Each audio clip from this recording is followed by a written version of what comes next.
20 জানুয়ারি রোজ সোমবার বন্দর স্কুলঘাট সংলগ্ন স্থানে স্বাধীনতার ঘোষক শহীদ রাষ্ট্রপতি জিয়াউর রহমানের 89তম জন্মবার্ষিকী উপলক্ষে কেক কেটে জন্মদিন উদযাপন করলেন বন্দর থানা যুবদলের সাংগঠনিক সম্পাদক হুমায়ুন কবির এবং তার নেতাকর্মীরা। তিনি জানান, আমাদের প্রাণপ্রিয় নেতা শহীদ জিয়াউর রহমান। তিনি ছিলেন বাংলাদেশের 7ম রাষ্ট্রপতি, সাবেক সেনাপ্রধান ও বীর মুক্তিযোদ্ধা। 1971 সালের 25শে মার্চ যখন ঘুমন্ত বাঙালির উপর নির্বিচারে গুলিবর্ষণ ও তৎকালীন পূর্ব পাকিস্তানের রাজধানী ঢাকায় যখন 26শে মার্চ পাকিস্তানি হায়নারা আঘাত হানে, তখন জিয়াউর রহমান পাকিস্তানি আর্মির সাথে বিদ্রোহ করেন ও সকল সম্পর্ক ছিন্ন করেন। বাঙালি যখন ভেবে পাচ্ছেন না কি করবে, জাতি যখন এক মহাপ্রলয়ের মুখে দাঁড়িয়ে, ঠিক তখনই জিয়াউর রহমান দেশ ও জাতির টানে মৃত্যুর পরোয়া না করে স্বাধীনতার ঘোষণা দেন ও যুদ্ধে ঝাঁপিয়ে পড়েন।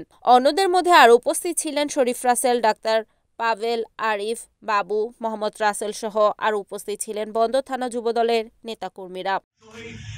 প্রেসিডেন্ট জিয়া রহমানের 89তম জন্মবার্ষিকী উপলক্ষে আমরা বন্দর থানা যুবদল সবাইকে এককভাবে নিয়ে সংগঠন সবাইকে নিয়ে আমরা সবাই একসাথে হয়ে আমরা আজকে তার জন্মবার্ষিকী পালন করতেছি।